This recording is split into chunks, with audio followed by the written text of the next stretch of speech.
McDonald's has entered a Minecraft movie universe, and Grimace, Birdie, and Hamburglar just spawned as new collectibles as part of a Minecraft movie meal with your choice of Big Mac or 10-piece chicken McNuggets with spicy nether flame sauce. Participate in McDonald's for a limited time. A Minecraft movie only in theaters.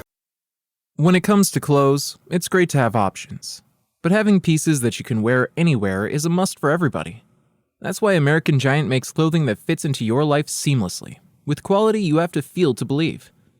And with an impressive selection of staples to choose from, there's something for everyone. So whether you're on the hunt for the perfect t-shirt, a solid pair of jeans, or super soft sweatshirts, American Giant has what you're looking for. Each American Giant piece is designed to last and created with commitment to doing things better. And all their products are made right here in America. Because keeping things local ensures the kind of quality you'll feel and appreciate for years to come. Discover the American Giant difference today. Shop Wear Anywhere closet staples at american-giant.com and get 20% off your order when you use code WA23 at checkout. That's 20% off at american-giant.com, promo code WA23. What's up, y'all? It's your boy David with Black Wealth Renaissance, and I'm here today to tell you guys about Anchor. If you haven't heard of Anchor, it's the best place to make a podcast. Anchor is a free app that has creation tools that allow you to record and edit your podcast straight from your phone. Anchor also distributes your podcast across all major platforms, including Apple Podcasts, Spotify, and many others. You can also make money on your podcast with Anchor with no minimum listenership. Anchor is everything you need to make a podcast in one place. So if you're looking to get started on your own podcast, download the free Anchor app or go to anchor.fm. Do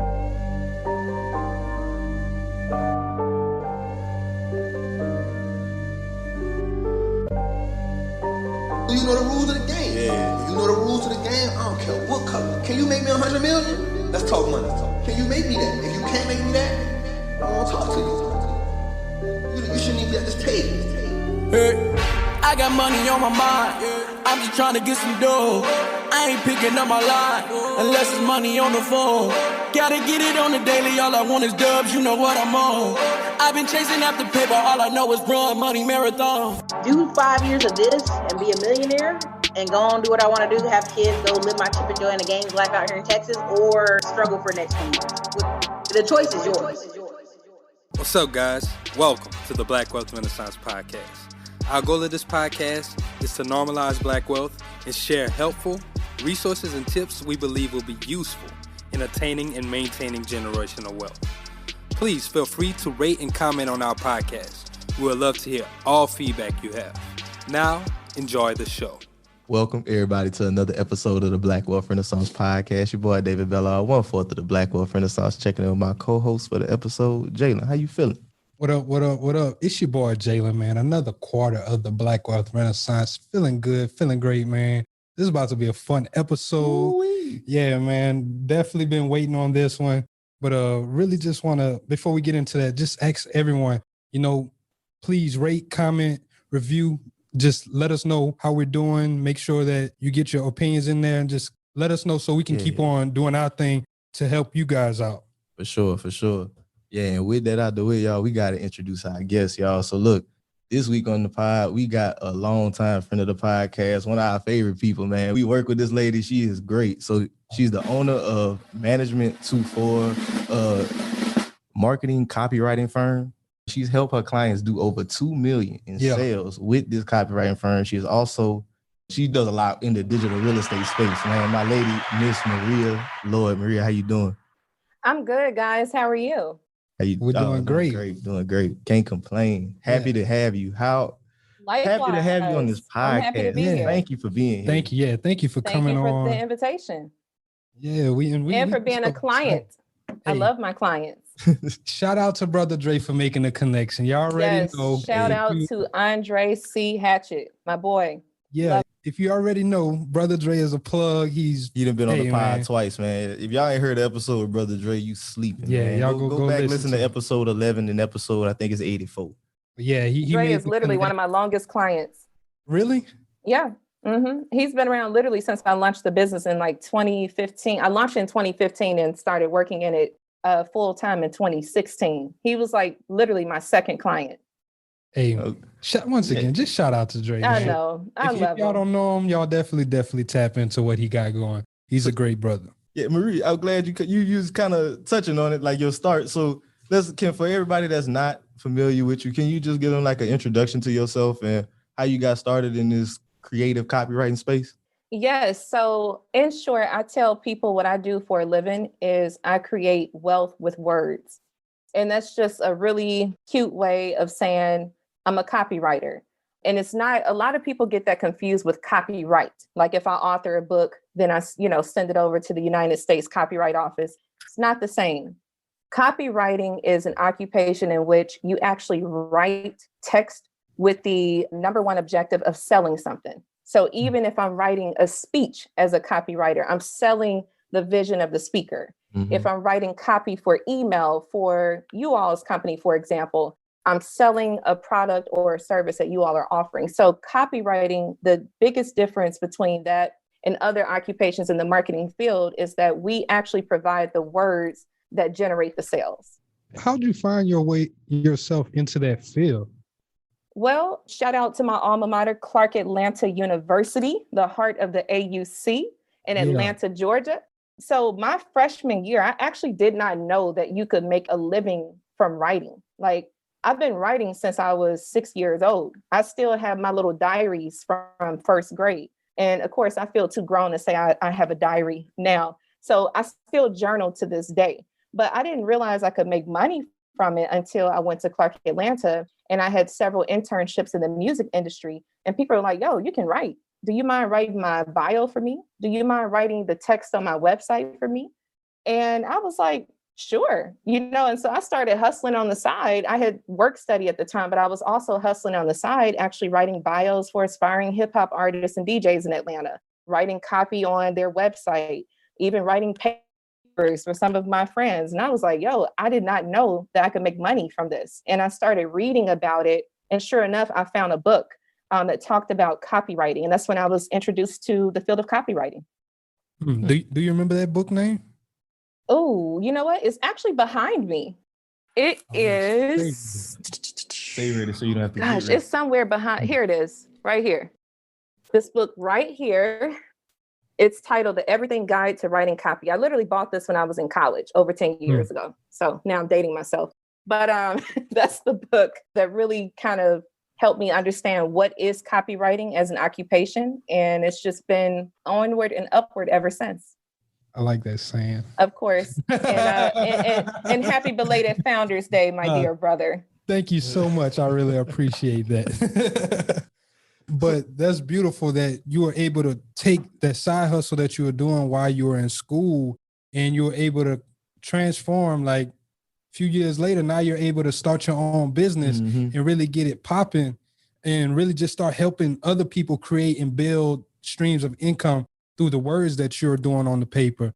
And I kind of want to go a little bit deeper into that because you say, you're really selling for people. And a lot of people don't understand that a lot of great businesses, they all have copywriters. So I kind of just want to touch and really just drive home the fact of why that's important to becoming a successful business.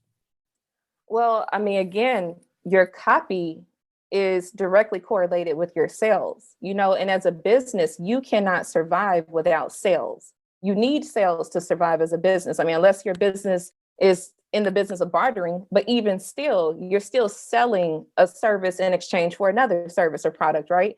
So copy really is the foundation of a sustainable business. You have to be able to use words, whether that's writing a script for a video, whether that's email marketing, whether that's captions on your Instagram, Facebook, Twitter, whatever. You have to be able to know how to put words together so that it attracts your audience and it incites some sort of action. I like that. So like with this copywriting, like you said, you finished this book and I know you already had some jobs coming in. So like, when did you decide that you were going to make this a full-fledged business? Yeah. Like, did you graduate and start it or like, what were you doing? McDonald's has entered a Minecraft movie universe, and Grimace, Birdie, and Hamburglar just spawned as new collectibles as part of a Minecraft movie meal with your choice of Big Mac or 10-piece chicken McNuggets with spicy nether flame sauce. Participate in McDonald's for a limited time. A Minecraft movie only in theater. So I have always known I would be an entrepreneur. When I was 5 years old, I'm from Mississippi. So I was taking Mardi Gras beads and turning them into little puppies and selling them to my classmates. Plus, I am the daughter of a former kingpin, Mario Lloyd. Shout out to my father who's serving life in prison, first time nonviolent offender. And so I just have that entrepreneurial gene in me. I've always known I was going to be an entrepreneur. Once I realized that I have a gift for writing, because again, it was second nature for me. I had been writing since I was 6 years old. So once I realized that I was actually unique in that field of copywriting and knowing how to put words together in a very crafty way, I graduated Clark Atlanta in 2008, which was the worst year to graduate with a degree, especially in a creative field. So I did hop around a little bit. I actually took on some human resources jobs. And then finally in 2012, I actually started working in my industry. So I started out as a freelance blogger. And then it just took off from there. Gotcha. So, okay, that kind of leads me into my next question I have for you. So you started off as a freelance blogger. Like, I'm guessing, how would somebody get started if they wanted to be a copywriter? Like, because... Yeah, you just named a few ways that it could be implemented into your business. But like, what are a few ways that if you wanted to be a copywriter, you can just start monetizing that skill? So the best way to start is obviously with your network. We have the internet. I mean, there is virtually no one that cannot be reached online now. I've had clients as far out as Nigeria and some that were right next door to me in my office space where I'm renting out my office. So, you start with a community, you find a community online. If you know some business owners, you ask them, do they already have an email marketing plan? Do they have somebody that's writing the text on their website? Do they have somebody who's actually writing the captions for their Facebook and IG captions and stuff like that? You start there. Also, I am a firm believer in joining online courses and communities that are centered around your occupation. So if you are interested in copywriting, I recommend that you look into someone like Ryan Dice, a digital marketer. He has a course for copywriters. Also, his book, Invisible Selling Machine, which I know you guys, we've talked about this before offline. It's a fantastic book. It's one of my favorites in terms of copywriting, right? You start doing your due diligence. There's also an association, and forgive me if I'm mixing up the last two letters. I think it's AWAI, or it may be AWIA, but that's an association for professional writers. So they actually give you a guideline contingent upon your experience to let you know how much you should charge for whatever services you're offering in this space. So I would just say, if you're interested in starting out as a copywriter, if you're interested in penetrating that field, first of all, start doing your due diligence by reading books about copywriting. Again, the Everything Guide to Writing Copy. This one kind of gives you a breakdown of the different fields you can get into. Take a couple of courses, hone in on your skills, and then network. Get into these online communities and just let people know, listen, I'm a new copywriter. I'm willing to do a couple of pieces at a discounted rate to build my portfolio and go from there. The sky's the limit. That's a major thing you just said right there. Like, with starting out, I think people discount that too much. Like, that just reaching out to people and being like, hey, look, being honest with them, honestly with it. Like, hey, I'm just starting. I know I can do some stuff. This is what I'm gonna charge you, because it's still a business. I can't do this all the time for free. Like, we talk about doing work for free, but you can't do everything for free if you're trying to start a business. And like showing them like, hey, you can get this, I can provide you this value. And now you keep starting to build a portfolio this way instead of just trying to go for the job all the time. People always think you gotta like put in an application. Go for the closing, yeah. And not even just like that, like to get work as a copywriter or just as anything, you gotta go and like put in an application at this company or like go and do this. Like, you can just do, like you said, start with your network. Exactly. Yeah. You don't have to go through some company. And honestly, half of the time, the companies are already looking for somebody with experience because they don't want to train you properly. So you may as well go ahead and tap into your immediate network first anyway, because if you do try to go get a job as a copywriter at a company, they're going to instantly ask you how much experience you have because they don't want to train you. At least if you work with somebody within your network and you're giving them a discount, it's really like a mutual exchange. Look, I'm not super versed in this field yet. You're getting a steep discount. Just kind of work with me. Let's work together so that I can help your brand and you can help me become better at what I do. You get what I'm saying? It's a mutual exchange. But at a company, they're expecting you to come through the door already with that experience so that they don't train you. So you may as well just tap into your immediate network anyway. Mm. And I also heard of an example. I don't remember where I was, but I was somewhere probably on YouTube watching a video. This guy, he was fresh to copyright. And what he did was, he's like, look, I'll do this for free. If I start turning you sales though, at least start compensating me for like maybe 10% or whatever. And he was like, he ended up making 10 bands off of that one transaction. He's like, because I showed them my value and then it returned to them tenfold. So they had no choice but to pay me. Yeah, I mean, that's definitely a route that you can take. Even with my business, sometimes if a client is cash strapped and doesn't necessarily can afford my fee for copywriting, what I may do is broker a hybrid, is what I call it, a hybrid deal, in which contingent upon their audience size and the cost of their product or service, I'm willing to take a lower payment up front and then get all my money on the back end. Because I'm confident, I know that I'm going to convert sales. I'm not worried about that. I just want to make sure that they have the right audience size and they also have a product in which if they give me 10%, like the guy that you found on YouTube, I need to know that that's 10% of like a $5,000 product. You get what I'm saying? Or it needs to be at a certain price point for it to make sense for me. That's smart. Maria, I do kind of want to go into copywriting some a little bit more. So like you talking about like creating words, and I know you mentioned like driving people to do specific action. So can we talk more about like that part of copywriting? Like how, as a copywriter, do you get people to take action? That's a really good question. The core skill set of a good copywriter is empathy, period. We are masterful at empathy.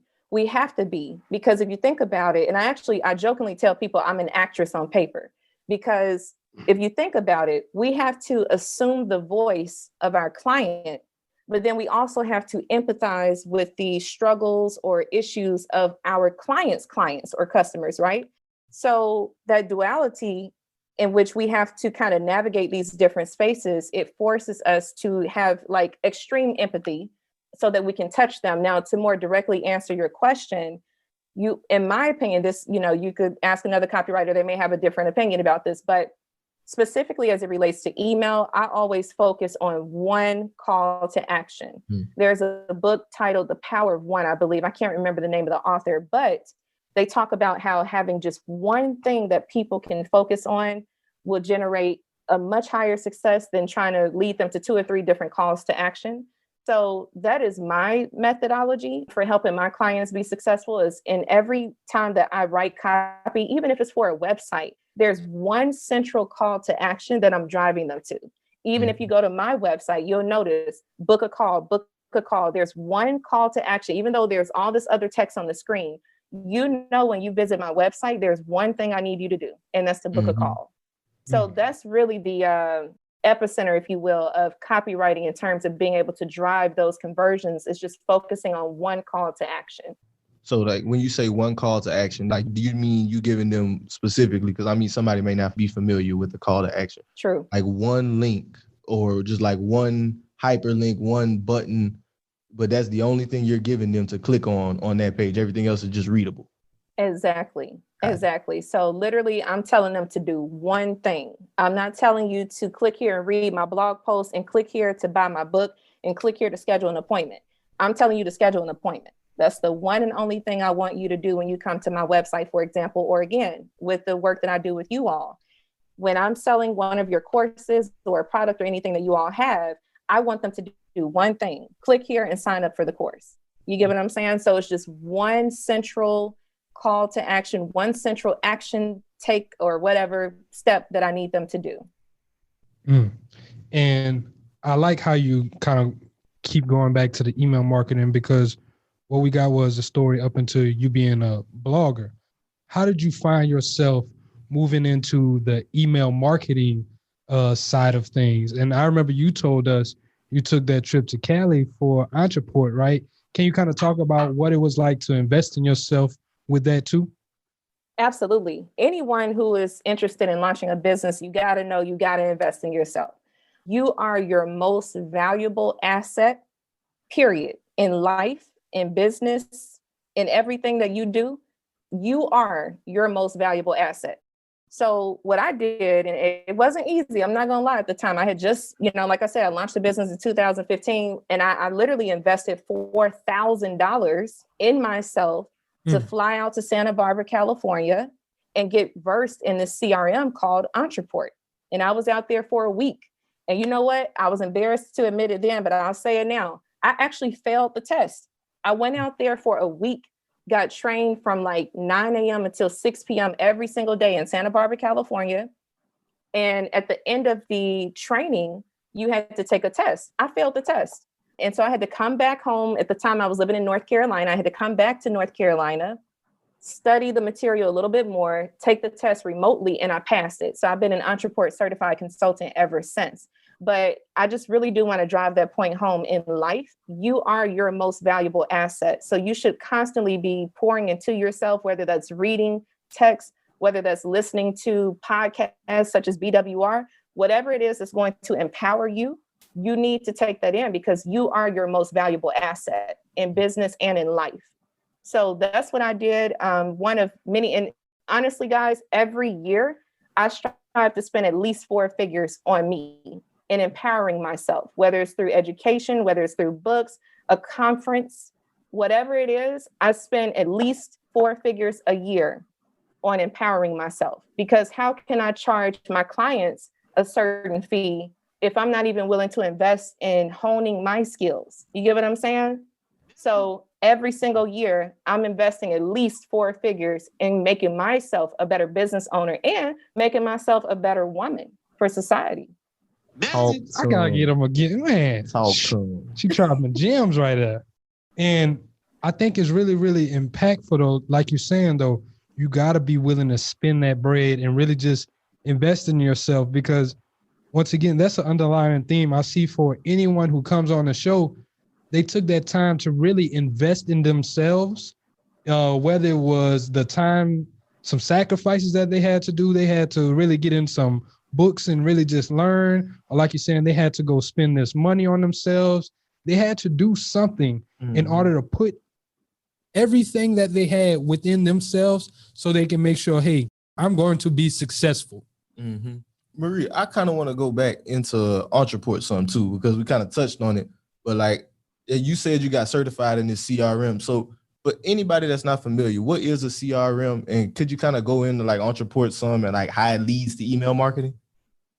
Sure. So a CRM is an acronym for customer relationship management. And basically what a CRM does is exactly what it stands for. It manages your customer base. So for example, when you go to a website and there's a pop-up screen that comes up asking for your email address in exchange for some sort of discount code or maybe to join a newsletter, that stuff is typically powered by a CRM. Now, the way that I use it in my business is really, it's because it's so robust. I use it in a lot of different ways, but I'll just bring up one example for now. So I own an affiliate blog. And so when people come to the blog, they enter their email address to get my lead magnet. And for those of you who don't know what a lead magnet is, it's essentially just it's like an asset, or it's like I'll use this as an example. It's like an ebook that you can download to read, and something that will help you reach some sort of goal. Whatever your issue is, it's going to solve that issue. So when they come to one of my affiliate blogs, they get to download this lead magnet. And then after that, they get a series of emails that come after that. All of that is fully automated by the CRM. These are emails I've written literally last year, or sometimes 3 or 4 months out in advance. And so every single week or monthly, depending on how they signed up, where they came through, they get these emails automatically. Also, what the CRM does is it actually has these, what they call triggers, where if the person opens the email and clicks on whatever links I have in that email, then it fires off another action. Again, all of this is fully automated. So anyone who's listening, if you are a business owner, I highly recommend that you get a CRM as soon as possible, because what CRMs do is it cuts down on the amount of time that you have to invest in your business. Once you set up all those automations, the software literally runs your business for you so that you can do the parts of the business that you actually enjoy. So I highly recommend CRMs. So why Entreport? for anybody listening, I know you said you went to the conference and everything, as well as like getting certified. Like, why Entreport? Why was that the direction that you decided to go as far as specializing? So I had looked into some of the other leading CRMs like HubSpot. I had looked into, at the time, Infusionsoft. I think they changed their name to Keep now. And I actually worked in Infusionsoft for a while. And that software was just not user-friendly for me. Now, I know people who've made 7-8 figures using Infusionsoft. Again, for me, for whatever reason, I just couldn't get into it. I didn't like the interface. It looked a little archaic for me. Entreport, what I really liked about Entreport was not only the interface, but I also liked the team behind it. So the president and founder of the company, Landon, is super engaged in the Facebook group. When people raise questions in the Facebook group, 9 times out of 10, Landon is in there responding to the questions. So when I went out there for training, not only did I meet some of his senior staff, like literally the first, 1 to 10 employees he hired when he co-founded Entreport, but also I met him. He came and spoke to our group and let us know how the business was running and basically welcoming us, as part of their family. And so I was like, you know what? I'm sold on this. I love Entreport. Again, it's very robust, as most CRMs are. But for me, the interface is just more user-friendly. The other ones, I just couldn't get into them.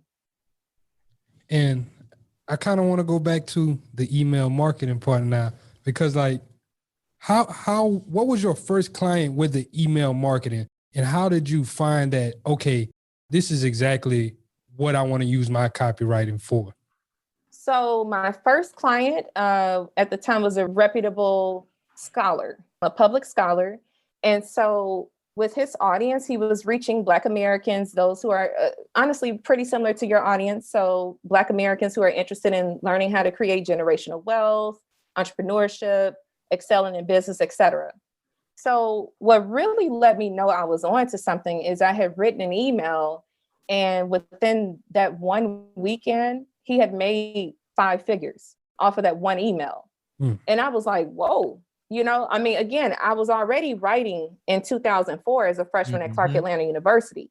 So I knew that these things made money, but I was like, wait a minute, I only wrote like 500 words and dude made like 5 figures. That's crazy, And that's when I realized the power of email. I'm like, oh yeah, I need to like focus most of my attention over here, because clearly this is where the big dollars are. And it's not to say that there's not money in writing copy for Facebook ads and stuff like that, because there is. I write copy for Facebook and IG ads too. But I see your face, Jalen. Hold on. Yes. We're going to talk about that later.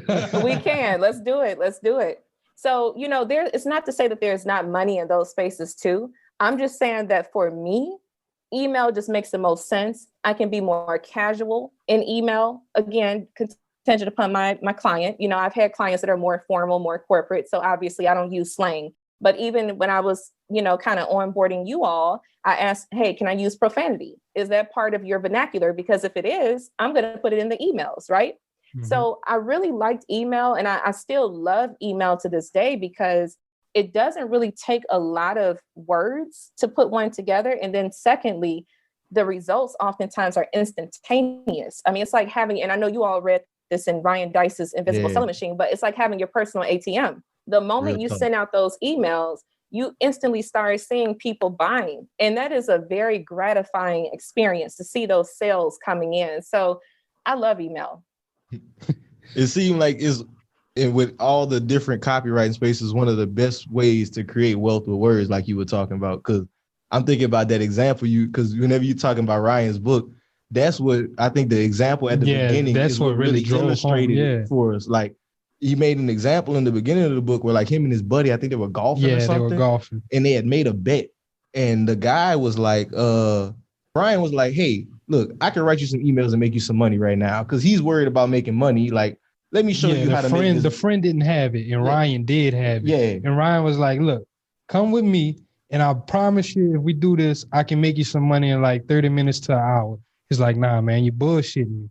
So then he sent out the emails, and then he ended up making like 20 bands. Yeah. And it was just like, what the? Yeah.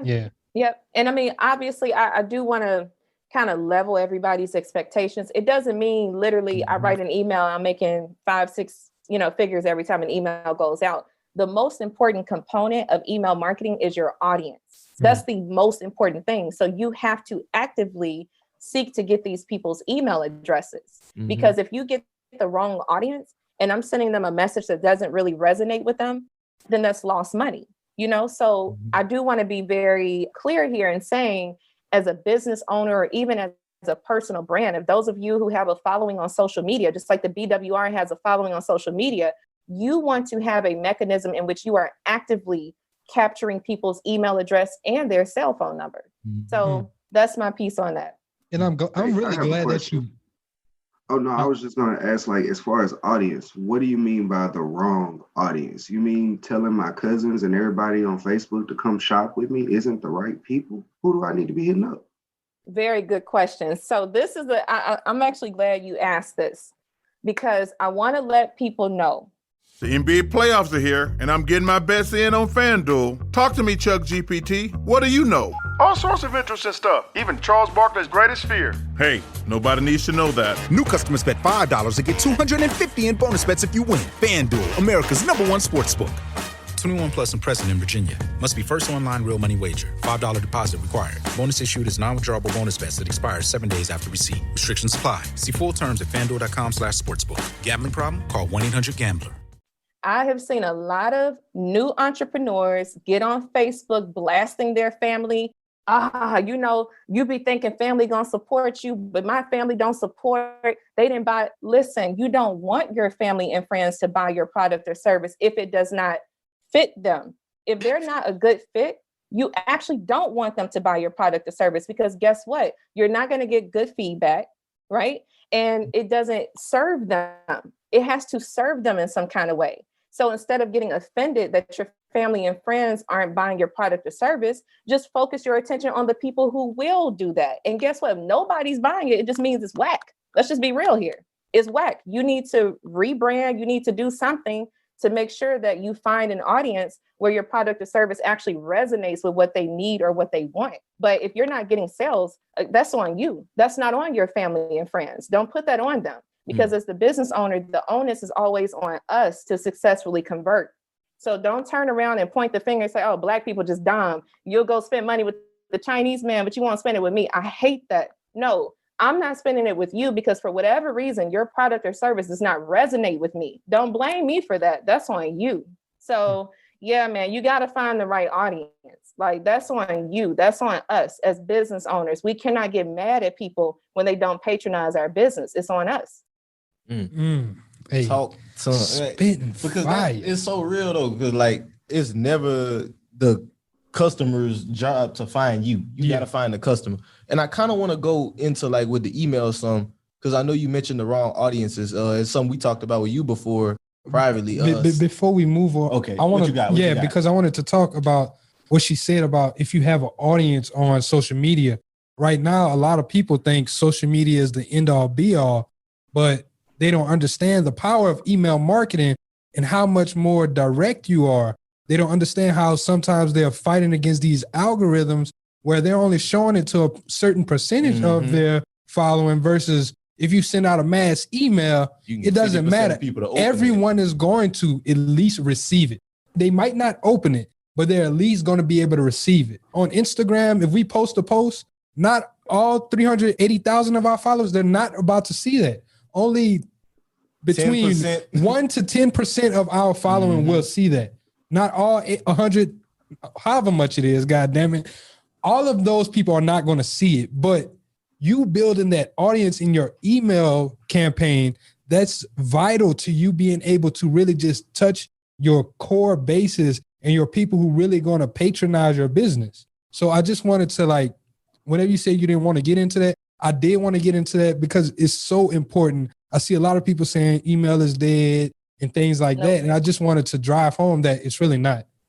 And Jalen, honestly, I'm actually glad that you're taking the conversation in this direction, because I want to speak very directly to the listeners now and let you know, you do not own that audience on Facebook. You do not own that audience on Instagram. You do not own that audience on Pinterest, Twitter, etc. You do not own that audience, period. Like they will shut you down. If they don't like something that you do, whether intentionally or unintentionally, guess what? They will wipe out. How many influencers have we heard of their pages, millions of followers and fans being gone? And guess what? They are SOL because if you have not been capturing that audience via email or text message, you can forget about it. You got to start from ground zero. And it's so tragic when that happens because people get so comfortable on these platforms thinking that, oh, this is my space. No, that's Facebook's space. That's Mark Zuckerberg's space. Let's not get it twisted here. That's Mark Zuckerberg's space. That's not your platform. That's his platform. You are helping build his dynasty, right? So the beautiful thing about capturing email and cell phone information or a mailing address too, is that you have now democratized media. What do I mean by that? When you have an urgent message that you want to get out about your brand or about yourself, you can literally go straight to the source. It's direct to consumer. You don't have to go through Mark Zuckerberg's platform to let somebody know what you got going on. So you literally alleviate media, period. You don't need mainstream media. That's the beautiful thing about social media is that it has literally almost invalidated actual media platforms like ABC, CBS, because now we can go direct to consumer. Beyonce want to get a message out to people. She don't have to go to ABC or Disney or whatever to get her message out. If she had, and I'm sure she has an email list, she can send a message directly to her list. So, I mean, use Tidal that her husband built and send you a push notification. Right. You know what I'm saying? Like it's, and another thing too, is that you all got to understand, by you all, I'm saying people who are tuning in, your email list is an asset. Why do you think Mark Zuckerberg got in trouble when Britannica, whatever the company was in England, ended up getting all this data? Data is the new gold. Don't sleep on it. Like it's the new gold. So make sure that you protect that asset in the same way that you would protect your home. That's your asset. You can literally tap into that asset and monetize it at your leisure. You get what I'm saying? So man, as you can see, I'm passionate about that because I see so many people, especially us in the space, who've grown these beautiful followings, these beautiful communities. I'm like, yo, are you capturing their contact information? Because if you're not, it's a waste of time. You're just building this platform for Mark Zuckerberg and friends. Like you're not doing this for you, you know? And so it's an area of passion. But yes, so email, capture those emails, capture that contact information. It's an asset, period. Yeah, and I just had to have you drive that because I feel the same way. And I've seen people like, there's a page that we're kind of close with, is Start a Black Business. They done been taken down twice. Like, and they have to fight to get their page back. They had to go to court. Like, I want y'all to understand, they went to court. Like, they had to go sit down and talk with people and like pay lawyer fees to get their page back. Because that's where they running a business off of there. So yeah, it's very vital that you tap into some email marketing. Exactly. With email marketing, I really want to go more into the audiences, because whenever you were talking about audiences, it made me think about with targeting the right people, thing we talked about with you, segmentation, when it comes to your audiences and your list. So can we speak more to that with like what segmentation is with the email list and why it's important? Yeah, absolutely. So segmentation, just to put it in layman's terms, is essentially filtering out your audience based on their interests. And so to kind of give a very simple example, let's say that I own a pet store and I sell different pet products. Well, I'm running a sale on dog food, just dog food, not cat food, not bird food, but just dog food. I don't want to send that sale email to a cat owner, right? Like that doesn't make sense because now I'm going to irritate them. We already get inundated with emails every single day. Everybody does, right? So I want to make sure that I only target dog owners who are in my database, who are in my audience. So that's what segmentation is now. And this is where the CRM comes into place, because now the CRM is going to tell me, okay, these people who are tagged as dog owners, they need to receive the email that is promoting the sale for the dog food, right? So that's essentially what segmentation is. And it's very powerful because what that does is it allows you to personalize your messages to your audience. Again, if I'm running a sale on dog food, in my email copy, I'm going to specifically speak to dog issues and the reason why this particular food is good for them, etc. That's null and void. That's irrelevant to a cat owner. Like they don't care about the ingredients in dog food or the fact that this food is on sale because they have a cat. They want to know what's good for their cat. So that's essentially what segmentation is, and that's why it's so important. Making sure you're getting your offers in front of the right people. It's a major key with the email marketing, because like I know we were talking about building a list and having that audience for yourself, but if you have an audience and it's a bunch of people that signed up for like one thing and you sending them a bunch of information about a bunch of unrelated things, they're not going to care. They're not going to open your emails over time. Eventually you're going to get pushed to the back of their mind because you're not providing them with any value or any resources. Exactly. Yes, sir. So the digital real estate, my brother. Yeah. I want to pivot a little bit with all of this, talking about, owning your audience and things like that. That's pretty much digital real estate, like you said. And another big thing that, we spoke about was you being into flipping domains also. And you basically use your knowledge of copywriting to help you in that field. Can you kind of break down what is flipping domains and how you're using copywriting to help you out? Absolutely. So the gift about being a copywriter is that words are everywhere. So, I'm always going to be employed because I'm always going to be able to make money because words are everywhere. We need words. We use them all the time. So with that being said, domain flipping is very similar to flipping a house. Okay. Let's say you purchase a house, a house at an auction at a discounted rate, and you decide that you're going to resell it for maybe 10, 20% more than what you purchased it for. Same thing with domain flipping. So, and I'll be honest, I'm a novice in this space. I'm just going to be very transparent. I am a novice, but I know enough to where I have made, a little good chunk of change. So back in February, I was having a conversation with my dear friend and mastermind partner, Shola Abidoy. Shout out to Shola. And I was telling her that in the past, I've worked with a funeral home, and funeral homes generate quite a bit of money. Like $5,000 contract for them is nothing because a funeral is going to run about 10, 20, thousand. So she said, well, why don't you purchase mortuarymarketing.com? And I was like, that's a good idea. So I looked it up, and sure enough, it was available. Cool. Bought the domain name, cost me about $22 because I added the little privacy protection, all that extra stuff. Well, about 2 months later, a gentleman reaches out to me. He visited my website because with domain owning, although I pay for privacy protection, all of that, you can see some information to know like what company owns this domain and stuff like that. So somehow he found me. He looked up the domain rather, and he found me because I installed a chat bot on my website, on my company's website. So he chatted in with the chat bot. So I went over to Messenger and I responded. He was like, hey, are you going to be using mortuarymarketing.com? And I was like, yeah, I intend to, but what's up?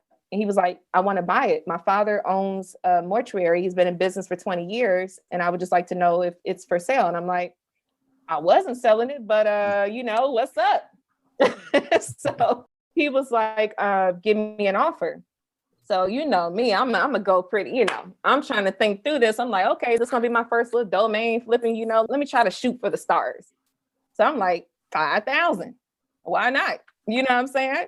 So he says, that's too high for me. The most I can do is 1,000.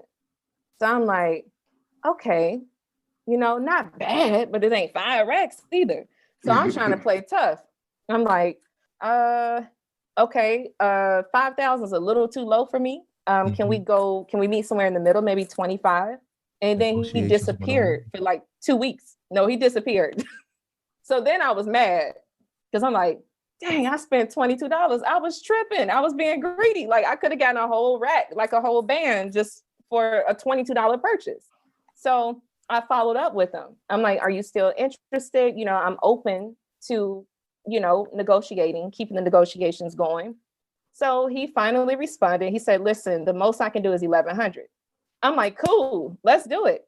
And so literally I ended up selling the domain. Again, I spent $22 back in February, March, and sold it in May for $1,100.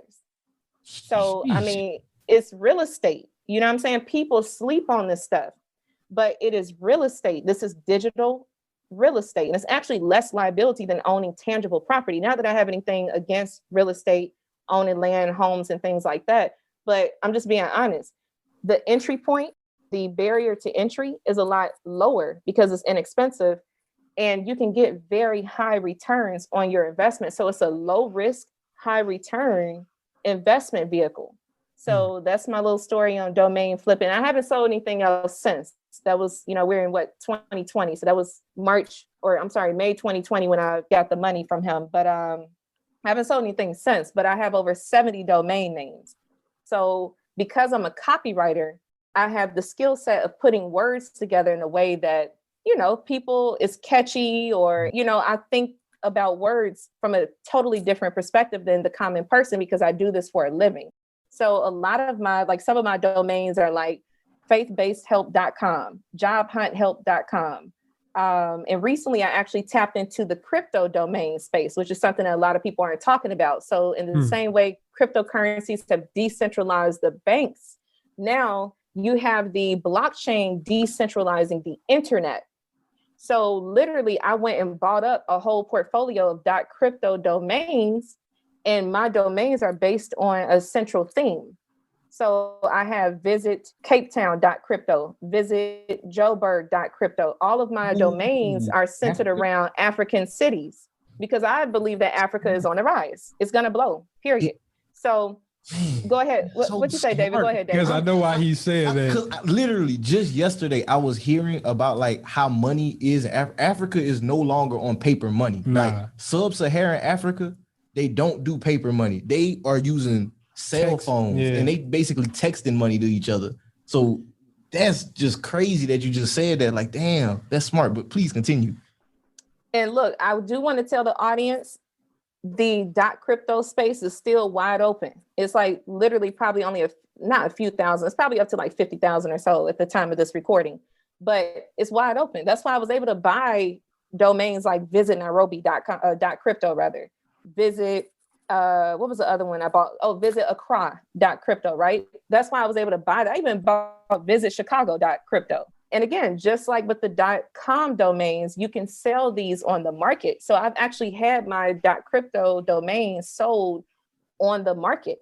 So, it's real estate. It's real estate. And can I ask, how do you transfer the ownership of this? Like, how does that work? Very good question. So inside of whatever website you use to actually purchase your domain names, there's a way that you can actually get like that person's email address, and there's a whole process for it. It's pretty easy, honestly. You would be surprised. Like, it may sound kind of very difficult because it's all technical, but honestly, it's very easy. So I sold my .com domain through escrow.com. I opened up an escrow account, basically followed their little prompts. Again, it's very, very user-friendly, honestly. And within a matter of a week or two, I had the money. So it was very straightforward. So whatever platform you use to purchase your domain names and whatever platform you use to actually sell that domain name, honestly, they usually have a nice guide written out that teaches you how to go through that process. It's not intimidating at all. I'm going on GoDaddy and find some domain names. You should. That .crypto, that's smart. That's like another flip though. Education. Appreciate that. Absolutely.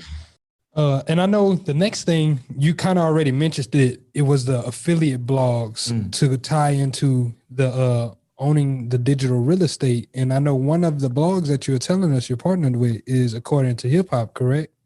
Yes. Now, According to Hip Hop is not an affiliate blog though, but I am partnered with that brand.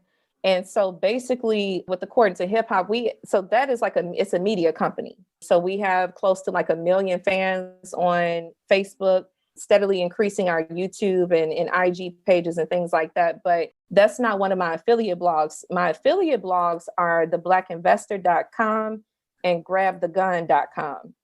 And basically what an affiliate blog is it's built. So what I'm doing is I'm building an audience around these brands with the intention to sell. Again, just very much like tangible real estate. I go buy a home at the auction. I actually pour $20,000 into the home and then I flip it for $60,000, right? So that's essentially what this is, what I'm doing with the affiliate blogs. You can get upwards to 10 times the value. So what I have to do is grow the audience around the blogs and then monetize that audience through the blogs. And you do that with affiliate sales. That's why it's called an affiliate blog. So I have affiliate partnerships with, of course, Andre Hatchett, owner of the Black Real Estate Notary Business School. I have affiliate partnerships with Dr. Harnett Bokresian. She is an Africa business consultant. She owns the Africa Business Academy in Import Export Africa. I'm an affiliate partner with Discover Your Options. That's Jay and Jackie Johnson. So I have all of these affiliate partners I've brokered partnerships with, so that whenever someone comes to the website and they read content on theblackInvestor.com that they like, and they actually click on the link, the blog gets a percentage of the sale for that particular product or service. Hey man, this all kind of flexes and all kind of ways just to really get a bag out here. And I'm glad that you're speaking to this, because a lot of people don't really look into that. And I'm pretty sure there's some college students who's really good at writing and they can really benefit from this. Or even if you're not in college, like anyone can benefit from this just because. This episode is brought to you by LifeLock. It's tax season and we're all a bit tired of numbers. But here's one you need to hear. $16.5 billion. That's how much the IRS flagged for possible identity fraud last year. Now here's a good number. 100 million. That's how many data points LifeLock monitors every second. If your identity is stolen, they'll fix it. Guaranteed. Save up to 40% your first year at LifeLock.com/podcast. Terms apply. Man, like it doesn't take much to get started with these things in the digital space. Like she was saying, it's a low barrier entry. Could you speak to like about, I was about to say, could you speak about like how much would it start to like just start up a blog? So I would say your starting cost for a blog, first you have to, of course, buy the URL. URL is going to run you about, I would say $12 max, but that's $12 per year. So your URL is going to cost about $12. You need some hosting to host your website on. That may run you about, you can get hosting for about $150 a year. Then you have to pay for the content. Now, if you're not writing the content, see, I wrote most of the content on the Black Investor, but then I hired some journalism students at Clark Atlanta University to write content for the Black Investor. And then I hired a copywriter out of Nigeria to write content for grabthegun.com. So you need to, of course, factor in those expenses. So let's say that my bloggers are being paid about $50 per article, right? So you have to factor that in. I would say to start a blog, if you're not going to pay somebody else to write the copy for you or to write the content for you, you're looking at about probably like, I would say max $300 to start a blog. That's just to start the blog. Now, it's not enough to just start the blog. You have to actually drive traffic to it, right? That's the key. Now, that's where the bulk of your expenses are going to come from. I haven't gotten to that point with either one of my affiliate blogs yet, because like I mentioned, I have bloggers right now that are putting content on it. So I'm in the content phase. I'm going to build it up to like 30 pieces of content, and then I'm going to start running traffic to the blog. So the traffic is the most important part here. So the traffic can run you anywhere from, if you're running ads on Facebook, depending on your audience, that's another thing. It depends on your audience, because Facebook runs on an auction, just like Google ads run on an auction. So if your target audience is in high demand, then you can expect to pay more money. If your target audience isn't in high demand, then you can get a good bang for your buck. But I would say a good budget to start with for ads would be, I would say about $30 a day is a good budget to start with. Okay, so that's about, $1,000 a month. Now, there are some ways that you can run free traffic to your blog, and that's through strategic partnerships. For example, you are my clients, right? I can come to you and say, hey guys, I'm doing this thing with the Black Investor. I just want to know, can I borrow your audience? Can I pay you essentially a fee to use your audience to drive traffic to my blog? That would be less expensive oftentimes than actually paying Facebook or someone else or some other platform to run traffic to your blog. Or you all may just look out for me on GP and say, yeah, we'll run a couple of emails, to put traffic towards your blog. So again, going back to that network piece, you probably have people in your network who have an audience. So that could be a low cost way to drive traffic to your blog if you just go to your network and say, hey, this is what I'm doing. Do you mind running traffic to my blog? And they may do it. Oftentimes I find within my network, people are very supportive. So when I come to them and I ask them, can I run traffic to this offer or this blog or whatever, they usually come through. So I would start with your network if you're cash strapped. If you got a little money to spend, I would spend at least $30 a day on Facebook IG ads. Good. I like that. Hey, I like that. Yeah, she really went in. I'm so happy you picked up on the part about like the affiliate websites and affiliate blogs though, because I really, really am a big fan of those because of like what you said, as far as being able to like make good amounts of money for you making the content. And it's just that digital real estate. You only have to make it one time, especially when it's like it can be done creatively. The way that I first heard about affiliate websites was PC Part Picker, because I had a friend who was building a website. And I didn't realize I went on there because it's just a tool. If you go on their website, it's just a tool that helps you match. If I'm getting this type of processor, let me make sure that I get this, other piece that'll fit with that whenever I'm building a laptop. But I didn't realize that, or building a computer, but I didn't realize that all of the Amazon links and different links on there, although PC Part Picker is a tool, all of those are affiliate links. So they're getting paid every time you're purchasing tools, but you need their website to figure out what tools you need to buy. So like, I just thought that was one of the smartest affiliate websites I had ever seen.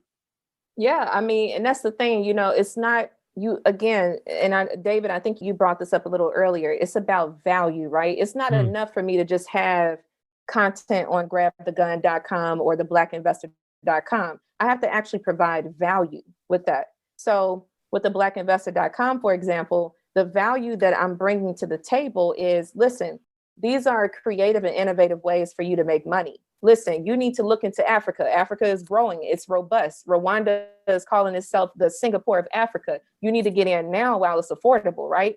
So I'm bringing value to the table. It's not me just running traffic to a blog post where they're not going to walk away learning new information. And that's why it's so important to make sure that the content on the blog is actually valuable. It's not enough to just have content on the blog, just to be having it there. You got to make sure that when people read that article, they need to be empowered.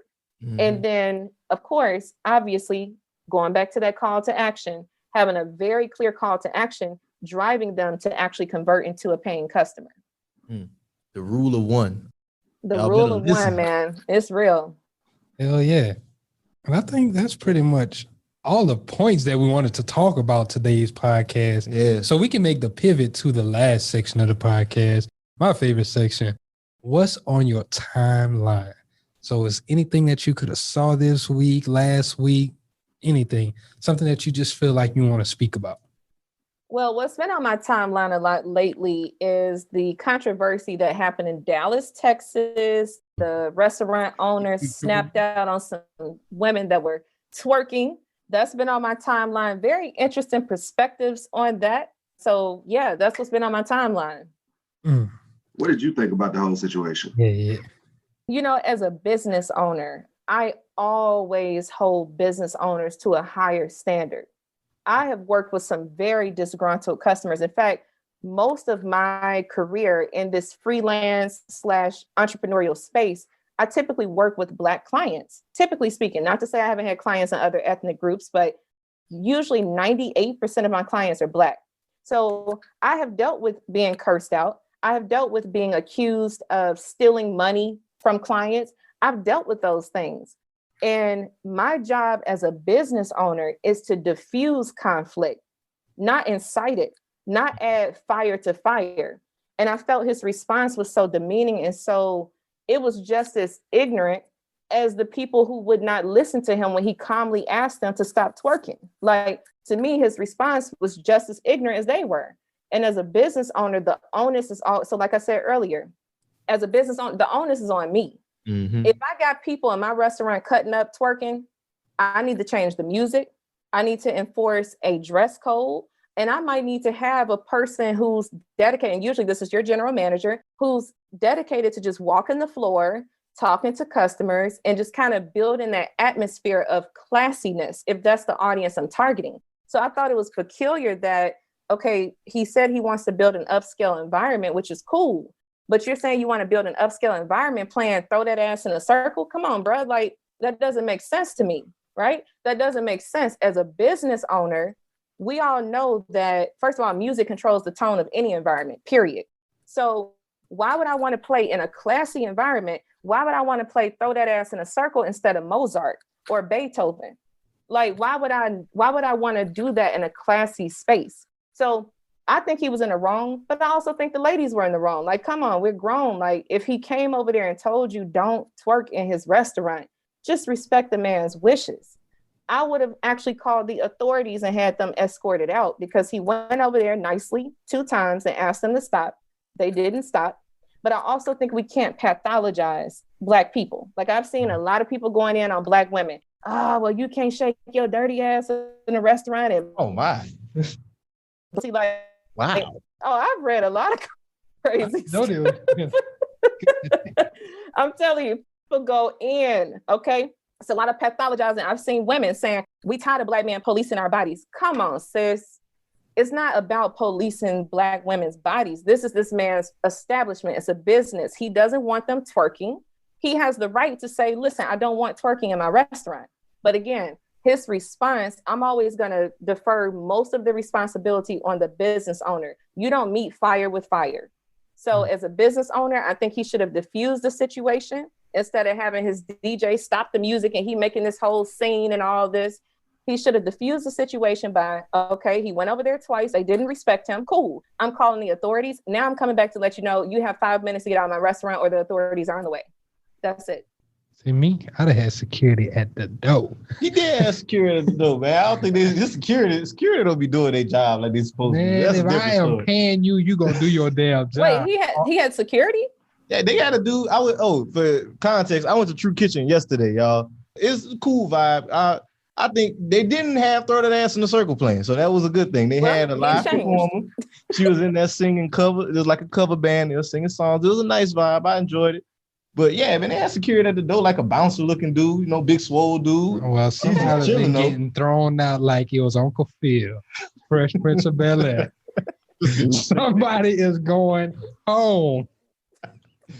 You ain't gonna be doing this in my nice establishment. Yeah, I will say though, like, I think it is a nice establishment. I do think that like they have a vibe going on there based on what I observed outside of what events we saw earlier this week. I think the vibe was nice. Obviously, it might be a reaction to all the backlash and things that we've seen. Mm-hmm. Like, I went after. I don't know what it was like before, but I will say I enjoyed it. And I think, to me, this just me.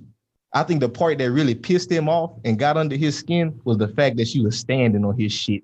I think that really just made me mad. I was like, why is you standing on this man's furniture? If you was sitting down, if you was on the floor twerking, I don't think he'd have been just as mad. But you standing up on his chair, beating on his wall, twerking like, damn. This was going too much. That was the part that made me kind of understand his anger too. Like, I agree with you. Like, it was definitely on him to be the more responsible party of the two. But like, that was the part that I kind of understood where he got mad, because it was like, all right, cool. I asked y'all nicely the first couple of times, and then the third time you gonna get up on the table like, all right, you fucking with me at this point, right? Like, right. you're just trying to get this. I get the anger. Don't get me wrong. I'm not saying the anger wasn't warranted. It was definitely warranted, you know, but I just think, again, as a business owner, as a professional, not even a business owner, just a professional, right? Because so some people got mad at me, but I compared this to the cops. I'm like, so everybody who is excusing him saying we're only human, why can't he be human? Okay, what happens when cops become human? When they get frustrated, when they're asking the dude, hey, freeze, and dude is still walking towards them.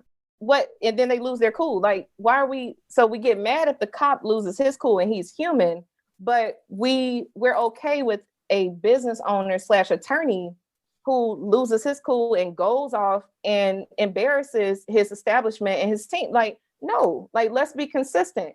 Professionals should always be held at a higher regard, period. Whether you're the business owner, whether you are just the manager or front staff, hostess, whatever, you should be held to a higher standard. Because again, as a professional, our goal is to diffuse conflict. You don't want to incite conflict. And I think the thing is, the risk he ran with his reaction was, what if one of those sisters had gotten on the phone and called their husband crying? Then what? You know? Like, how would that, I mean, seriously, how would that turn out? What if they were brothers, young brothers cutting up in the restaurant? Would he have gone off like that? I don't know, right?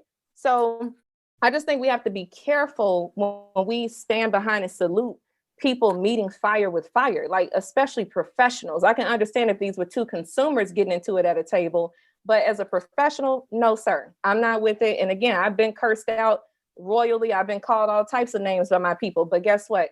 I maintain professionalism. I may have wanted to, I was cursing them out in my head. I'm not gonna lie, I was going off.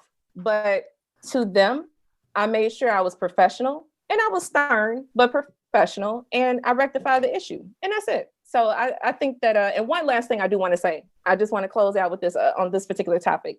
For people who are saying them Black women wouldn't go to a white establishment standing on their furniture twerking, you have never been to the Sugar Factory, because I have been to the Sugar Factory, which is also kind of upscale and urban. They play a lot of hip hop music. The music is super loud. It's almost like a club, and their prices are not cheap.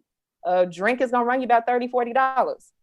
I have witnessed myself women standing up on the furniture, twerking, throwing their little napkins or whatever in the air, all of that. So again, we got to stop pathologizing Black people. We got to stop doing that. Like those women, we don't know who they may be teachers, they may be nurses. Like we can't just assume that these women are strippers because they got hyped in the heat of the moment and decided to twerk in somebody's restaurant.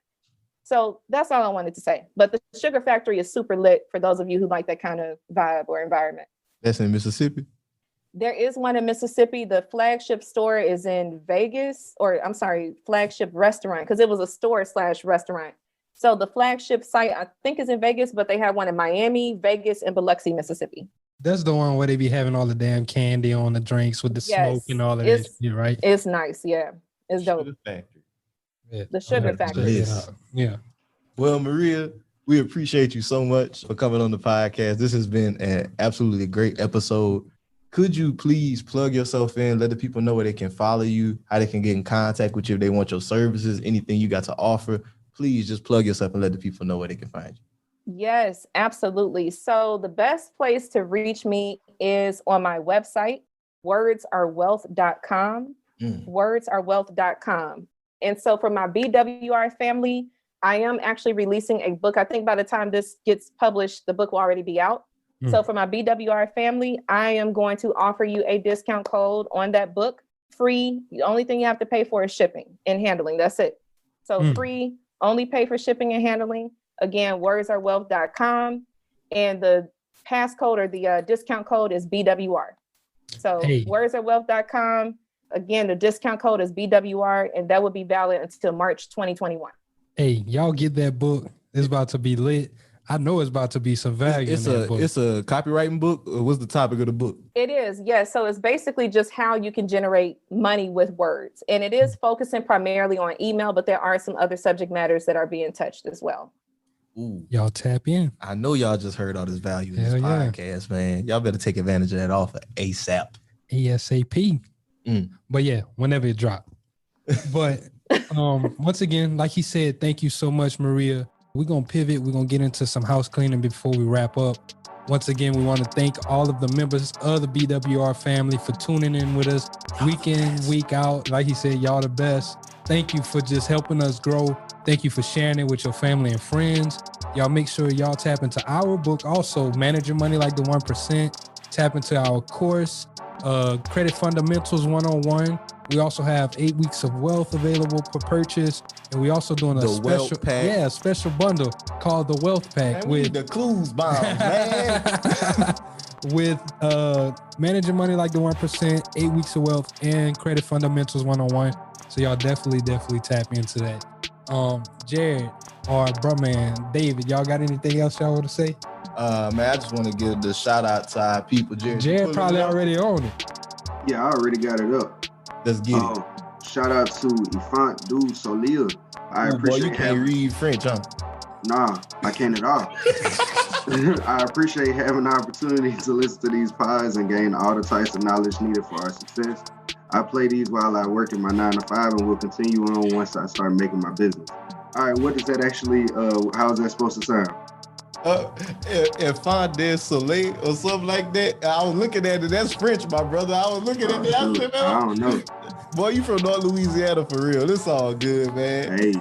Different states, I promise you. But you get on I speak 2 languages, or excuse me, I speak 3: English, Ebonics, and country. I don't know nothing about no French. Know nothing about no French. Hey, man, out of y'all. Hey, y'all, we done. Hey, always, y'all. As always, look, this has been a great episode. Thank y'all for tuning in. Y'all catch us next week. We're going to have some more pressure coming y'all way. This is David with Black Wealth Renaissance, signing out. Peace. I got money on my mind. I'm just trying to get some dough. I ain't picking up my line unless it's money on the phone. Gotta get it on the daily. All I want is dubs. You know what I'm on. I've been chasing after paper. All I know is blood money marathon. You can catch me with a dime piece. Me and the money inside me. Diamonds in my timepiece. Diamonds in my timepiece. Yeah. Gotta get it on the daily. All I want is dubs. You know what I'm on. I've been chasing after paper. All I know is blood money marathon. McDonald's has entered a Minecraft movie universe, and Grimace, Birdie, and Hamburglar just spawned as new collectibles in the overworld. Now for a limited time, you can get one of 6 McDonald's collectibles when you order a Minecraft movie meal. With your choice of Big Mac or 10-piece chicken McNuggets with spicy nether flame sauce. Available now in a biome near you. Oh, and at your local McDonald's. At participating McDonald's for a limited time. A Minecraft movie only in theaters.